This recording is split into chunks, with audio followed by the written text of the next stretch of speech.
This week's podcast is brought to you by Avast, a global leader in digital security and family safety solutions for network operators and their customers. We live in a truly digital world. Today's consumers don't care whether they're connected on their home Wi-Fi, at the mall, or on the beach. They expect their providers to protect their online lives at all times. Avast has over 15 years of experience delivering award-winning security solutions to network operators around the world. With over 435 million users globally, their advanced AI security leverages threat data from the world's largest consumer threat detection network. AI-based security is deployed at the device, router, and 5G edge network to provide a comprehensive and fully converged solution for all devices. Consumers enjoy peace of mind wherever they go and however they connect. Work with Avast to enable a simple, single solution to the complex, connected world of tomorrow. Learn more at avast.com/partners. That's avast.com/partners.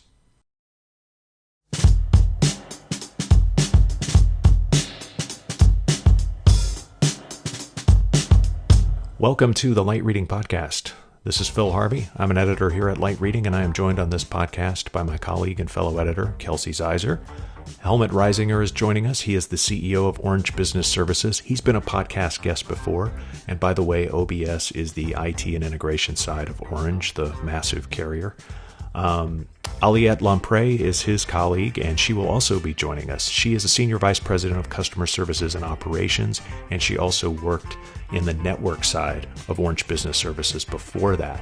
So on this show, all of us are going to be talking about how Orange Business Services and their customers have adapted to things changing and being upended by COVID-19. What does business continuity look like? What lessons did they bring back from the Asia-Pac region once COVID-19 sort of took hold there? And we'll also talk about what executives are expecting to see once things go back to normal. Will there ever be a normal after this? To find out, keep listening. We'll be right back after this break.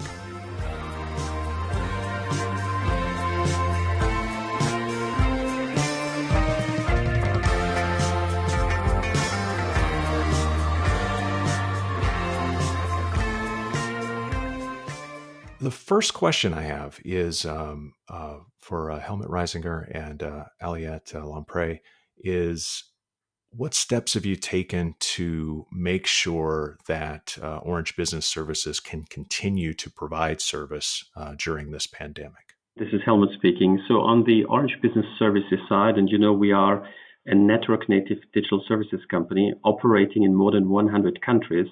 The first care that we need to make sure that we take care of is, of course, for our staff. We have 27,000 teams across the world, and we could get well prepared because we had seen already mid-January where our teams in China has gone into home and teleworking, that this could be spreading more quickly than we thought.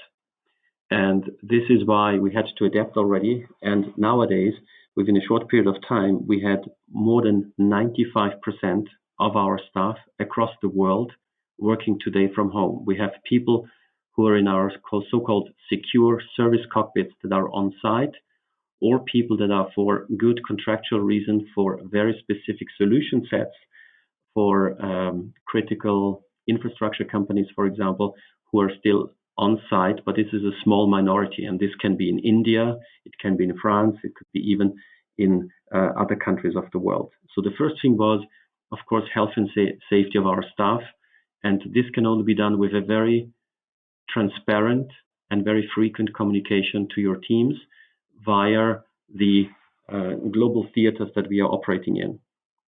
Second topic is, of course, with our customers, because we saw that depending on the global operation of each customer, there have been different alertedness to this situation. And like a lot of companies have also rethought their supply chains, how they can secure and prepare themselves in their supply chains, people were already preparing and anticipating as well for their own stuff and their own needs. So we saw, for example, a 7 times multiplication of the teleworking capabilities that we are providing today for our global clients. And that's the same, by the way, whether we talk about Asia Pacific or whether we talk about Latin America. I think there we see that this digital has become a kind of a global universal approach, that also the capability of working and still sharing the knowledge during such a pandemic situation is very vital for the enterprises. And we had also 2 customer advisory board that digital fashion, by the way, that have given us the feedback as well. Number 1, digital will be more accelerated.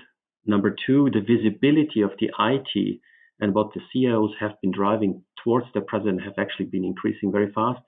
And third, when we talk later on, maybe on the post-COVID situation, this will really change a bit our habits. But Aliette, who is our global director for service and operations with global teams, can actually give you a few more insights. Maybe Aliette, if you want to share a few of them. Yes. So indeed, as Helmut said, we anticipated, I would say, the situation for various reasons. The fact is that we saw from our teams in APAC and more particularly in China what was going on. What happened is that we were able to anticipate as from January the fact of putting all our staff home working. So, and when I'm saying home working, it means that today we have almost 100% of our 27K employees worldwide working from home. We only have something like 500 field engineers going to customer premises or going to sites, and the rest is working from home. And we've managed to do this while keeping more than 90% of our operational capabilities.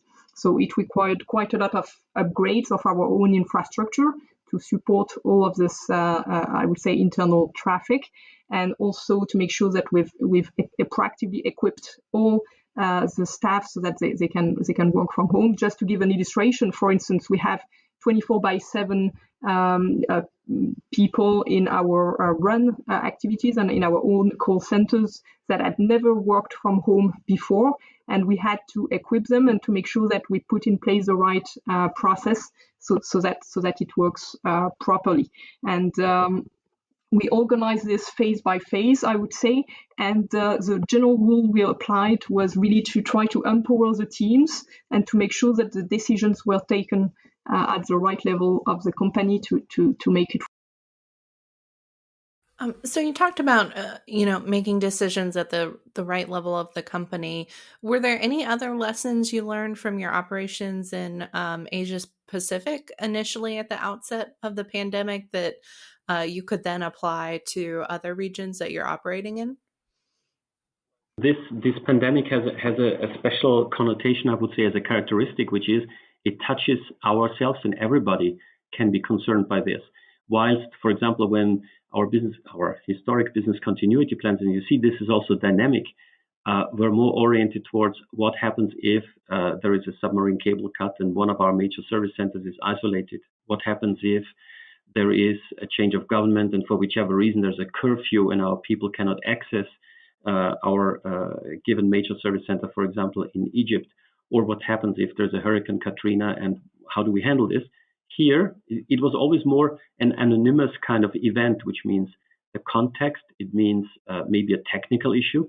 Here, there is something invisible that suddenly touches us as human beings. So we need also there to really make sure that we take care of our employees and make sure that we help them to go through that situation. What did we learn from Asia Pacific? And I spoke personally with our head of China and our head of Asia Pacific very early on.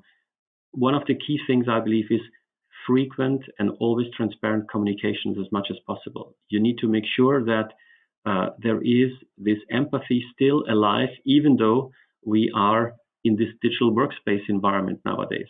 So this is, I believe, very, very important to make sure that we have this sharing and the feeling of belonging still there, whilst we all discover that we are human beings, which means, oops, we really miss those social contacts in terms of handshakes and so on. So that's an early on. What we also learned is that there's a fantastic degree of solidarity. I would say that's a paradox. On the one hand, we are more socially distant, but on the other hand, in terms of solidarity, we are much more close. And our business, of course, is impacted as so many different businesses as well. Now, As you know, we are network native, which means we have a lot of operator part in our business, but 1/3 is more in the digital services. So our consultants in the digital arena cannot access our customer site. So that's clearly impacted. So what we said is we create our own platform, an internal marketplace.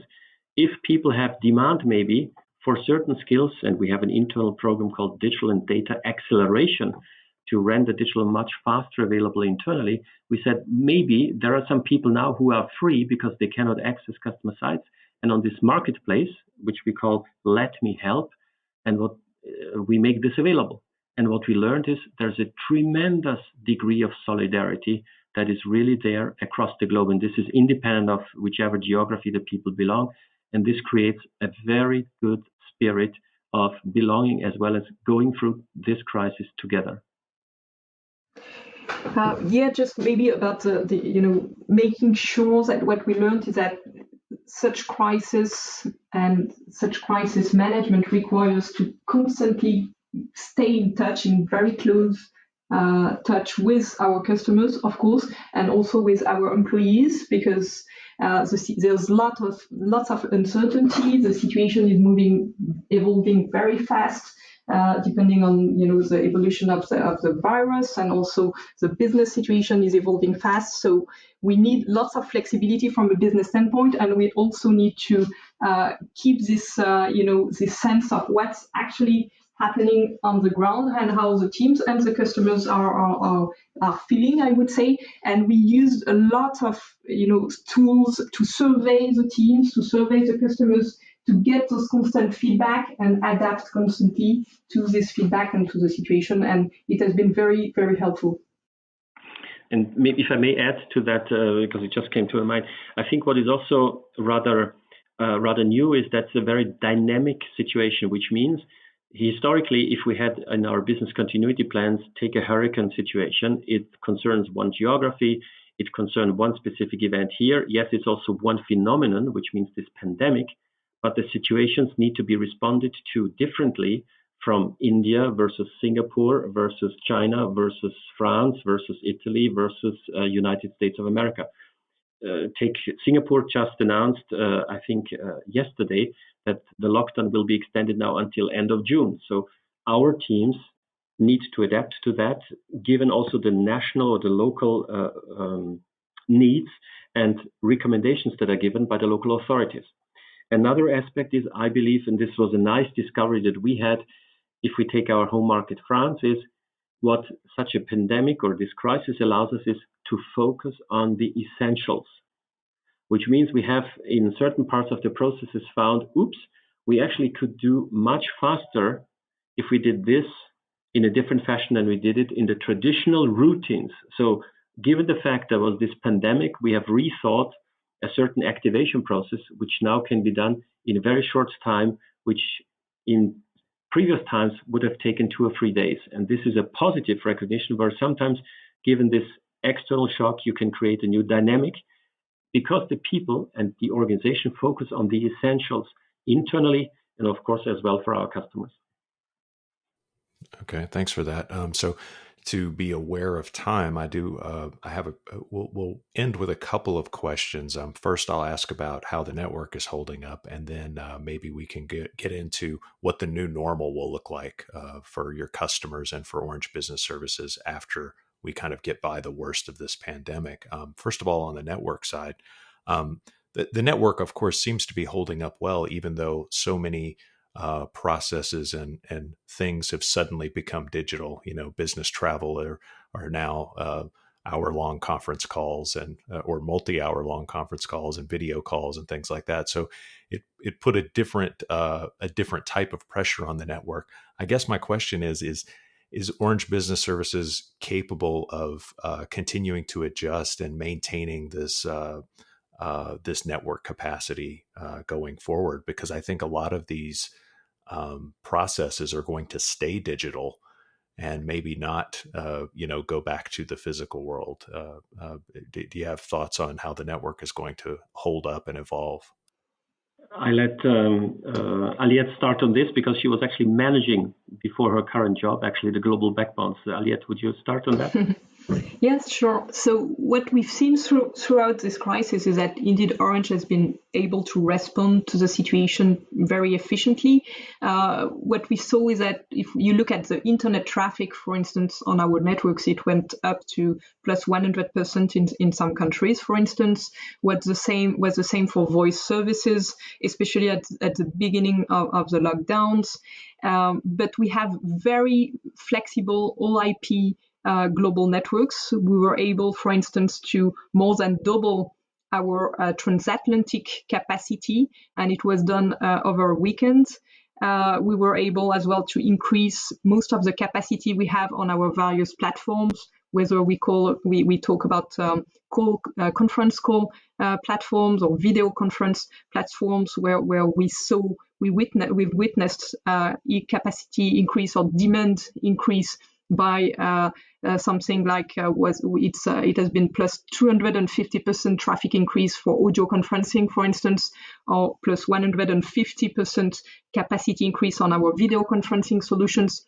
But thanks to our flexible all IP architecture and also our architecture in the cloud, we've been able to add the capacity as it was needed. I would not say it was easy. I mean, it has required big mobilization from the teams, as you can imagine, and very tight prioritization. But overall, we've not had any major incident over the past weeks, and we've managed to handle this from, I would say, smoothly for our customers. And I do believe what we have clearly seen is that the reliability of a global network operator plays out here. What we have received from customers are really a fine thank you messages for so many customers from across the world, from Australia to the United States. It has helped us as well to help them in customer cases where they wanted to go. If you think about the ministries of foreign affairs were very busy with bringing home their citizens. So there was a lot of helplines that needed to put up, and contact center needed to be put up in a very short period of time.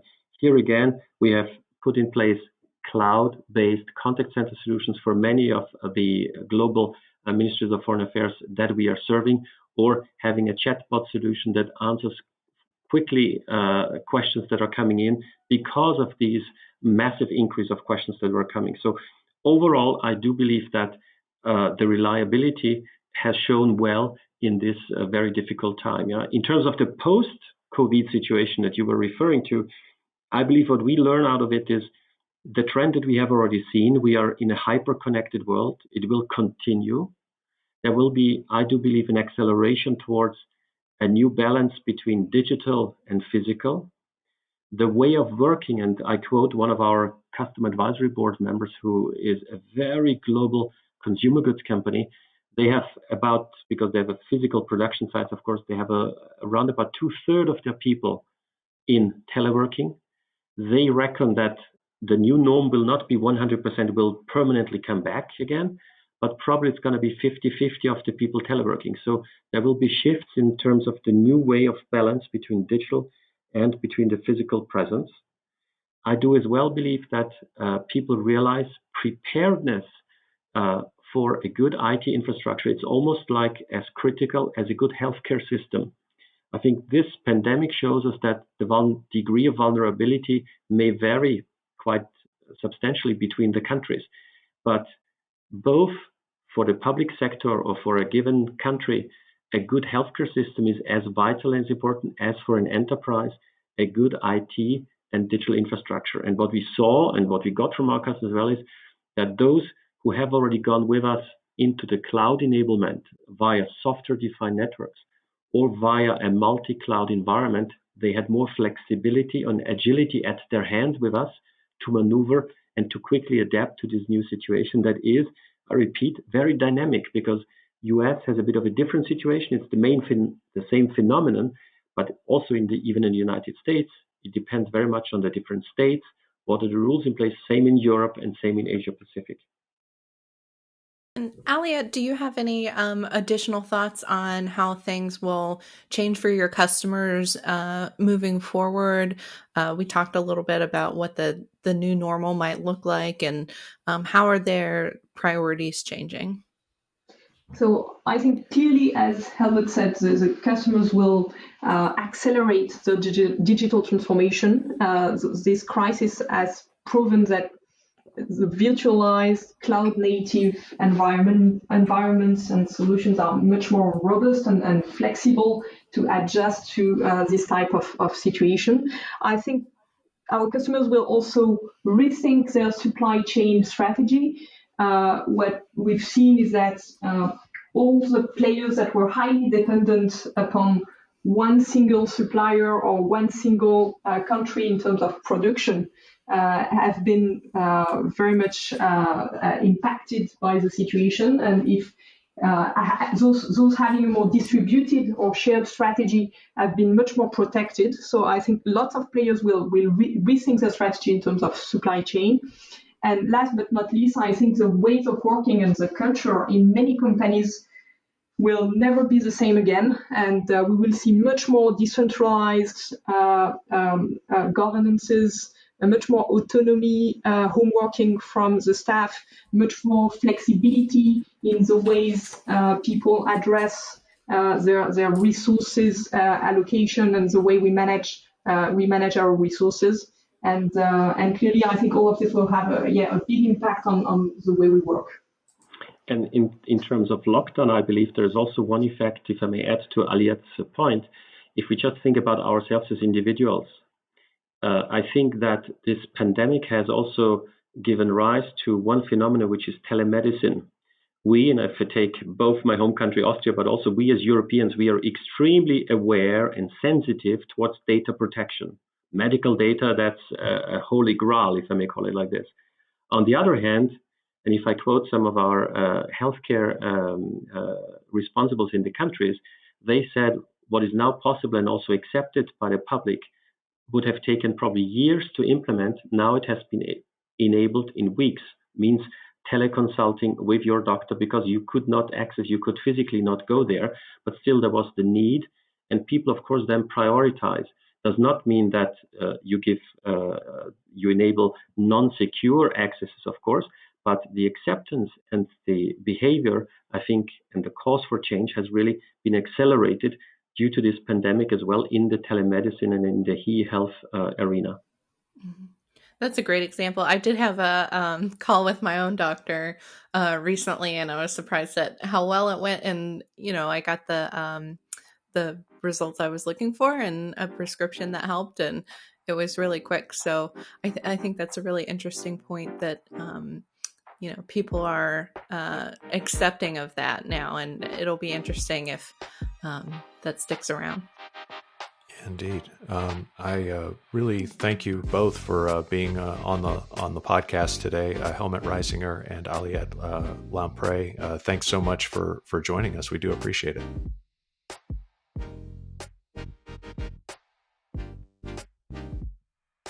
I want to thank Avast for sponsoring this week's podcast. Smart Life, a fully converged solution for digital security, is deployed at the device, router, and 5G edge network perimeter, enabling their award-winning security solutions to protect your customers' entire digital lives. Together, Avast and partners can build products and services people can trust and will keep coming back to. Let Avast help you build a safer digital world for your customers. Discover more at avast.com/partners. That's avast.com/partners.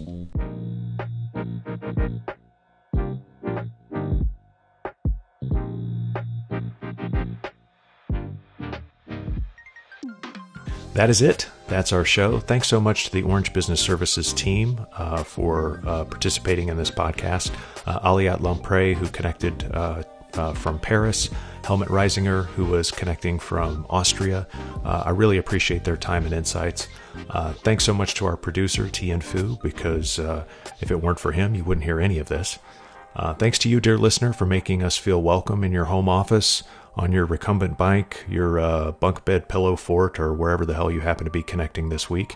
And please do tell a friend to subscribe. And thanks so much for listening to the Light Reading Podcast.